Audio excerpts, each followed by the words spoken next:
gardening, what would you say? Lots. A lot. So home garden per se, from my experience, one, it really helps me to save money. When it comes to the health-wise, it's there because you are gonna eat it, so you know what to add and what to remove. Yeah. Now a lot of people are doing the spraying of chemicals and all that, especially when it comes to something like lettuce, because we want it big, so we keep adding things that we are not thinking about others, what they are going through. So with me, home garden is good. We are advocating that every Ghanaian must have a garden, a home garden in the house.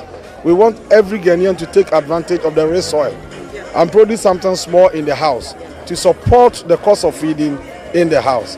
And it's good you are sharing this with us. Yeah, so when it comes to my area, I don't only plant for myself, but outside my gate, you will see a pawpaw there that I do for the community outside my gate. Even across the street, you see a little bit of pepper, pawpaw, mangoes, you see everything. Yeah.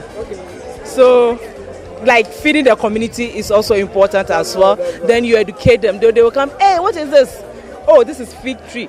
Does fig do well in Ghana? Yeah, fig is doing very well in Ghana. That's amazing. Thank you. Thank you.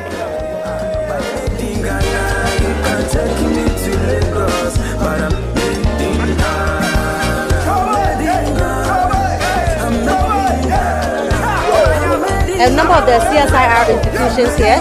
So the Savannah Research Institute. Doctor, Prof. Hi, how are you? Yes. No, today you look like a market woman, you know, coming to shop. So when I saw your duku and all. Great. I know, right? Yes. And thank you for the collaboration. We will continue to work together. Yes, absolutely. We have to win together. Yeah, sure. Prof, you're welcome. Exactly. Yeah. Hello. Hi, Pegs. So what do we have on display? Well, we have granola.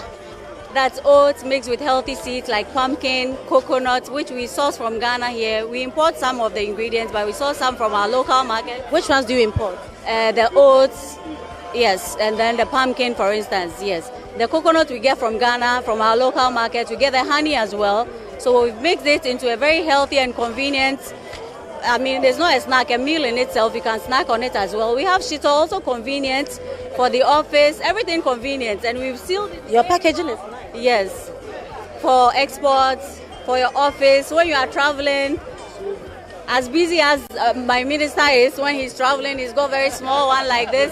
He takes it with him. He has his cocoa, what do you call it? Kenke, bagu. Yes. So we've got the seeds and nuts for your health benefits as well. Yeah. But are they available on the market? We are at my Ghana shop. We are at AJ Ventures Joulu near NS Chemist. And if you have a shop and you want me to stock you, ever ready. We are now about to export, so we are talking with the exporters. Well, at the moment, I need capital. You need Talk to the trade. You need to be ready. You need to be ready. You can't start something that you can't supply. So I need to be very ready before I do that. So I need you to talk to. Azim Bank. Yeah, MasterCard. Okay. I think you need to send a proposal to Azim. They basically exist to support exports. And so what we are doing, I'm sure they'll be willing to intervene and support you. Okay, so we go. Yeah. All right. This one is Juice? A bouquet? Right, so what is it? So we make local drinks, fruit juices, and then for those who are trying to check their sugar, we have the hibiscus infusion. So it's just like the sobolo, just that you prepare like the Lipton. Yes. All the best. All right. So the CSIRs are here. okay. Food, water, the Savannah. So I think we can see the Water Research Institute. Yes. Hi. Hi. Right, so what we see is water. Is this just water? Is that something else? Yeah, so we are from CSR Water Research. We do research into water-related resources. So for the purpose of this exhibition, we came out with our catfish. And what we have there is our heterothetes. And that's what usually they used to do, the momone. Yeah, super cool. Yeah, super, yes. You know. And then we also have our catfish. Yeah, so we've moved from just giving it raw like this. We have the process now. We have the smoked catfish at the top, and then we have the fresh catfish, all registered with FDA, and you can find them on our local markets or when you come to CSIR. Yes, at the commercial level, yes. With some of the markets, the standards compared to Ghana is a little high. For example, in Canada and Australia, so we are trying to look at that aspect. Started with a place where we have local connects first, so probably now you've mentioned to consider that as well. Yeah. We now have some business people who are into standardization, so that you are able to produce to meet the requirements from Europe or US or whatever. So I think you have to look at that. Talks we are in now. So for the smoked one, that goes for a pack 110 Ghana cedis. Yes, and then the fresh one is that's 4 pieces in it. Can you get it closer? Mediums. Let's see. Yes, please. So it comes with 2 big sizes and then 2 medium sizes. But this is it, right? Yeah, this So can you bring it closer? 110 cedis. And then we have the fresh one as well. And this goes for 40 Ghana cedis. Oh, okay. Yeah. This one is 40 cedis. The fresh one, 110. This one, how many pieces? This is smoked. Why is it that this one is too? Because we use the charcoal smoking, so it takes a period of about 2 days. So it has to go well, and then the shelf life slightly. Yeah. How people will be able to afford. That's also a major concern. So if there are other means to bring down the cost, to make it more affordable to people, you'll get the market. You have written African catfish. Do you have Europe catfish? We want to own this well. Okay. So thank you very much. Thank you. So I think we can just look at the crop and then we can just wrap up because there are quite a number. Yeah, so we can just do this last one. Yes. So this is the farm fruit. Oh, okay.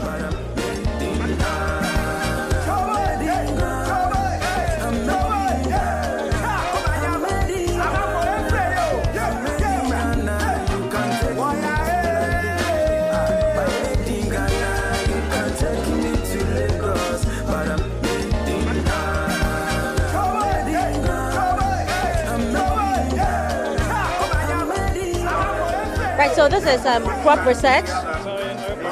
Oil Palm Research Institute. Okay, so tell us about Oil Palm. So Oil Palm Research Institute is located in Kede, and we carry out research into oil palm and coconuts. Okay. So anything related to oil palm and coconuts, that is our mandate. So we also have planting materials that we make available to farmers. We are stressing planting materials because if you get the basis wrong for your plantation, a lot of investment gone waste. So we sell certified seeds like this one. Yeah, you can bring it. So this is the seed we sell to farmers. Okay. These are certified because people are going around selling fake seeds to farmers. So we always want you to come over to the CSIR Palm Research Institute to get your planting material for both the coconuts and the oil palm. Right. From the exhibition, the response we are getting, the people are saying, oh, they say it is tall, they say it is short. By the time we go, it's not what we are expecting. Come to the CSIR Palm Research Institute and get your planting materials from us. And we are assured of the quality that you're going to have on your farm. So now the minister is here. We want to tell the minister, any government... So you have two ministers. You have Agric, yes. They have the Deputy Minister of Trade. Yes. So these are the people you need. Yes, we need them to come to our aid. We need funding in our research activities. We have the planting materials. Government is not buying. Government is not buying. We have a lot of oil palm seedlings sitting at our nurseries. Government is not coming on board. We are pleading, government, please come. The fruit, so that we see this tenera. No, this is a D by B cross. It's a fruit I'll give it a naira. So maybe you should have cut for us to see the fresh and kernel level. Then it will attract people to come to you. No, I think we are arranging a meeting with you, CSIR. So take your time. We'll create that platform and then even bring the investors together. We want researchers and then the investors to interface for us to see what we can do. So just be patient. That platform will be created. So do you have a variety that can start bearing fruit after 2 years? This one? 2 years? Okay. All right, so it is well with you. And then so we'll do the last bit. That's There's one more here. Oh, okay. Right, so this is crop research. So please tell us about crop.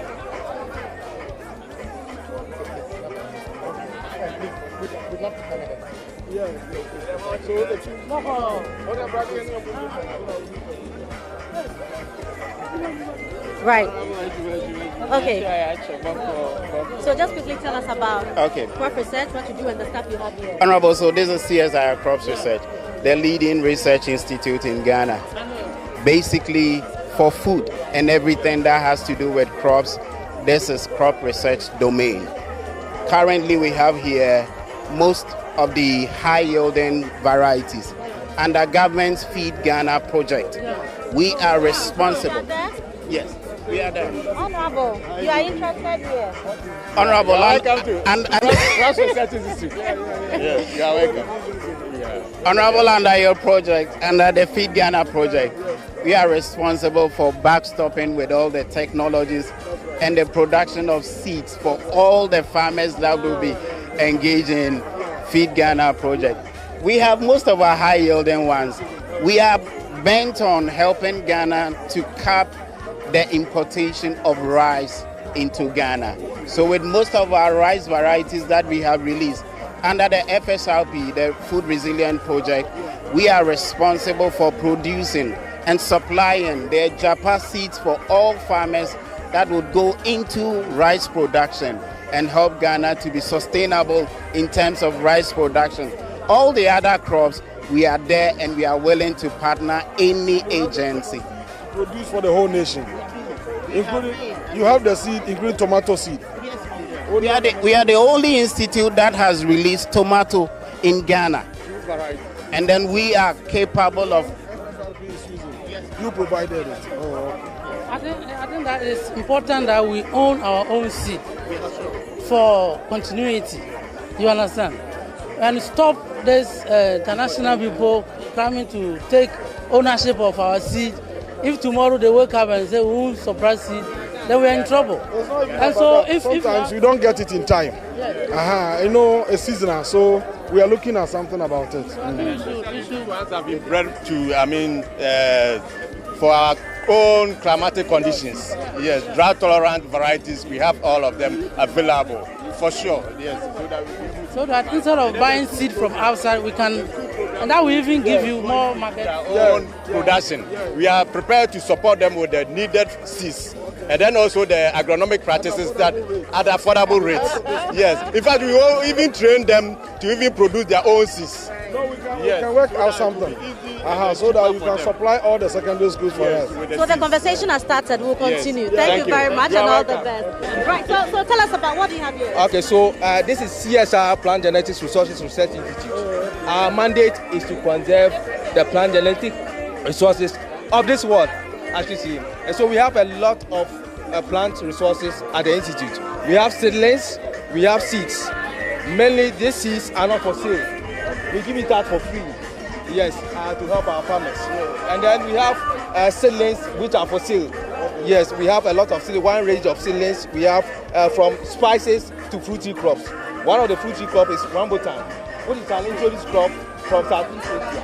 And it is doing very well in Ghana here. The farmers are cultivating it. Yes. Right, okay. Right, so this is Forestry Research Institute. Oh, okay. Yes. Oh, the same. So the same group? Yes, this is pure honey from our bees' hives. And it's the qualitiest you can get in the market. No. Do you export? No, we don't export. Why? We haven't scaled it up yet. Maybe we are looking for partners to scale it up. The market is very, very available in the market, in the Ghanaian market. The European market. No, I mean look at it. As for the local market, we don't have it. It's the international one we're looking at. This is the first time hearing about it. Okay. So syrup. Yeah. Okay. What do you extract from the fruit itself, and it is used to manage high blood pressure. It also serves as an antioxidant, and it also works on your blood sugar level issues. So this is one of our products that we are actually looking for partners, to scale it up. Yes, in the market. It's 50 cedis. So how do you take it? You put a teaspoon of it in warm water of 250 ml, and then you drink it in the morning. Warm water or lukewarm water. So it's not like spice? No. For soup. You can put it in your soup, just a bit of it. Maybe the teaspoon. Yeah. So all the details are on it, right? Yes, the numbers are on everything. It's certified, approved by FDB. Okay. And how much is this? It's 50 cedis. Okay. I see. When was it developed? Ibrahim Asante, CSIR Technology Development and Transfer Center. CSIR is the foremost scientific organization in this country with 13 different institutes. Most people make the error of thinking CSIR is one. We are one, but with 13 different institutes. So if you want scientists, technologists to help you with training, research on animals, for example, CSIR Animal Research Institute is there. Post-harvest processing, CSIR Food Research Institute is there. If you want things to do with the forest, beekeeping training, and honey production training, snail training, things to improve livelihood and also create jobs, CSIR Forestry Research Institute. In fact, Forestry Research Institute has one of the 2 wood testing machines in the whole of Africa. If you want things to do with plant genetics, should all the plants in this country go extinct, in Bunsu we have the plant bank to resuscitate the country. Anything about underground water, surface water, fishes in water, different tilapia, catfish training, we have CSIR Water Research. Anything on policy, CSIR Science and Technology Policy Research Institute. This day and age, artificial intelligence, robotics, Internet of Things, CSIR Institute. So CSIR is a one-stop shop. Speak to CSIR Technology Development and Transfer Center, and we will link you up with all our 13 institutes, the right scientists, the right technologies to help use science, technology, and innovation to create wealth for this country. Well spoken, we'll be there. Thank you so much. Right. I think we are already in touch with them. Yeah. We are with them. So.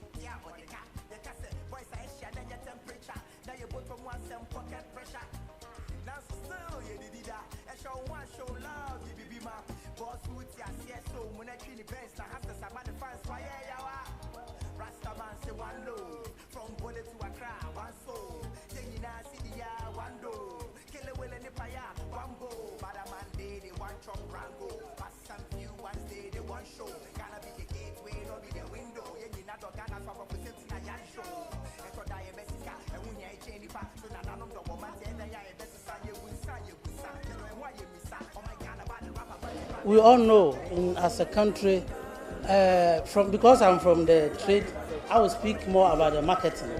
And we all know that the business aspect of farming is missing as a country. Our mothers, our fathers are doing they are peasant farmers. They just produce to feed the family. But I think that at this stage we need to look at the scaling up of our production, and so that we can. The president is talking about sustainable exports, and he is chairing a committee to make sure that we export what we produce. If we're able to do export, then we have to add value to whatever we produce. And I've seen that a lot of farmers are now adding value to their produce. They are packaging very neatly, and so most farmers are now ready for the international market. And so we in the Ministry of Trade, Agribusiness and Industry, we have a program in place to launch the policy with regards to the agribusiness, where we will spell out benefits, advantages that exporters can take. I'm sure we'll launch it somewhere next month. When we do that, we will engage the exporters so that they can take advantage of what government has for them. Super. Right, so go on. Now, there have been certain concerns by farmers and the people in the agribusiness space with regards to financing. We want to know if there are any steps or moves by the government to step in and then address some of these issues. Yes, I know that Exim Bank was basically established to support farmers who are into exports. And so I think the problem now with most of our farmers is record keeping. And so the person wants a support, but when he asks to bring a company or the record of his past production, they don't have it. And so in the ministry we have an agency responsible for that, to educate them so that they can keep records. Once we are able to keep records, there are a lot of financial institutions who are now into supporting such farmers. And so I'm sure that we in the Ministry of Trade, collaborating with the Agric Ministry, will have to look at a program and activities which will benefit our farmers. I think that it is time that we support farmers so that they can produce. And another problem is the exchange rate. You know, farmers are unable to compete with their partners outside because of some of them even take it 0%. But if you come here, and so there is a deliberate policy by government to ensure that we grant soft loans, financial support to our farmers so that they can compete with their foreign partners. Very well, thank you very much. Deputy Minister of Trade, Honorable Samson Ahid. Now we have the Agric Minister, Honorable Eric Opoku. Honorable, your impressions, and with everything that you have gathered, what do you make of it? What assurances are you giving our farmers? First and foremost, let me thank City FM and then ChannelOne for providing this platform. A platform to governance support and generate interest of the people of Ghana in agriculture. You are aware that agriculture is the soul of our economy. It feeds our people, creates jobs, sustains our industries, and anchors our trade. In fact, agriculture is everything. You all understand that a hungry man is not a free man. And so for us to free our people, give them absolute freedom, we need to produce food in abundance to feed the people of Ghana. As we speak, we import a lot of food into Ghana. Our food import bill is estimated above $2 billion annually. And so every year, we throw away $2 billion to the foreign market to go and buy food to supplement local production. So clearly, our agricultural landscape is a paradox which must be looked at critically. Nature has bestowed on us a lot of agricultural potentials. We have the land in abundance, we have water, we have cheap labor, and we are close to market after it's here. So we have what it takes to use agriculture to engender economic growth.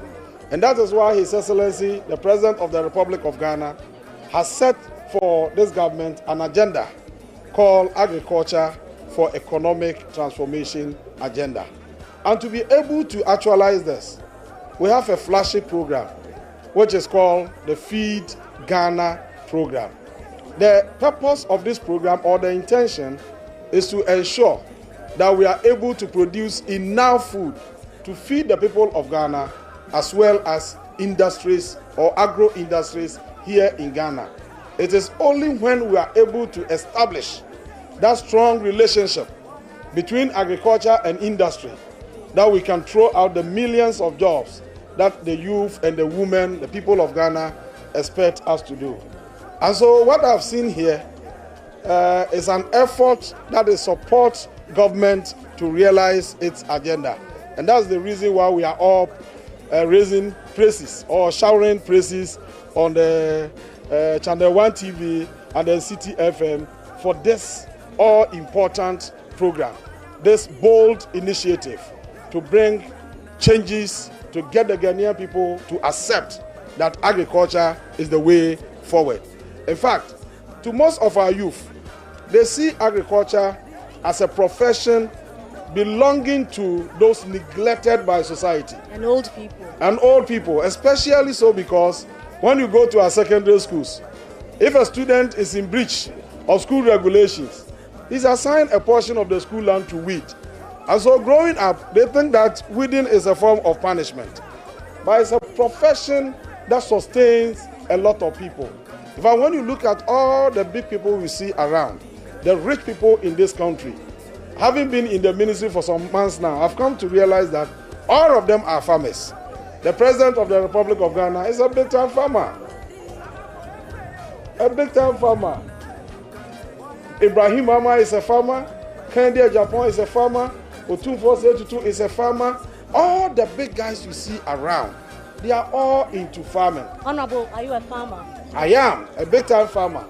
And so it is time for us to change the narrative, to change the story, to reset the trajectory and move Ghana on the proper pathway to deliver growth and prosperity to our people. Now we have seen the farmers, and then we have also seen the processors adding value. The biggest challenge that confronts us as a nation is not from the government, it's from the people of Ghana. When you look at the farmers, they have produced. The processors have added value.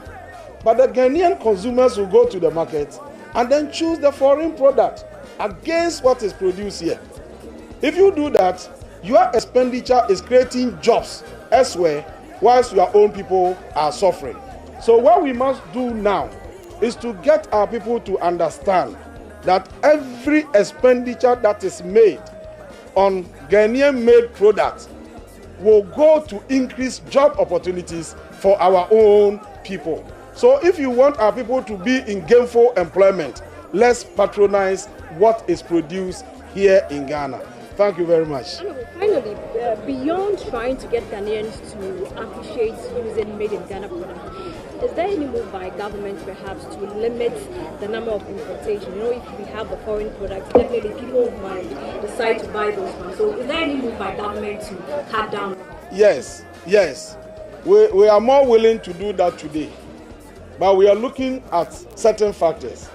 When you look at the poultry subsector, for instance, our consumption as a nation is estimated around 400,000 metric tons. But production is around 15,000 tons. So how do you place a ban on the importation of poultry products?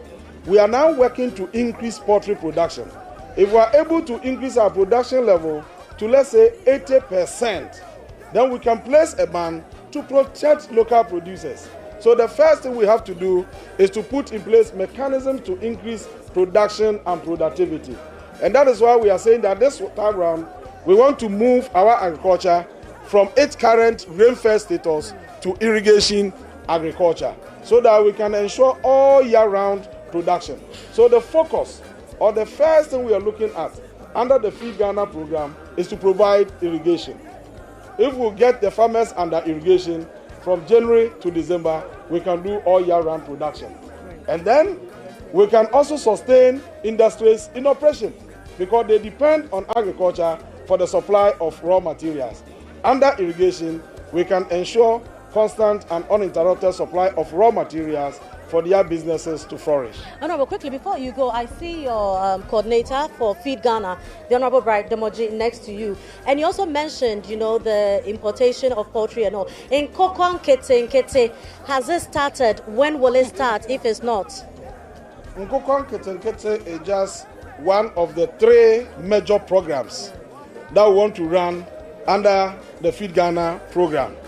We are in the process of procuring the birds and also the battery cages for distribution to the various farmers or households. But before then, while we are on the process to procure, we are also looking at piloting something small to see what will happen when we scale it up throughout the country. And so within the next month, we'll launch the pilot somewhere in the north. We have selected about 12 districts to participate in that pilot scheme. You know, that will run for just 4 months. And within 2-3 months, we'll launch the big Nkokon Kete that every Ghanaian is waiting for. But that is not the only thing we're doing under the poultry subsector. We have also identified 50 commercial scale poultry farmers with the capacity to take about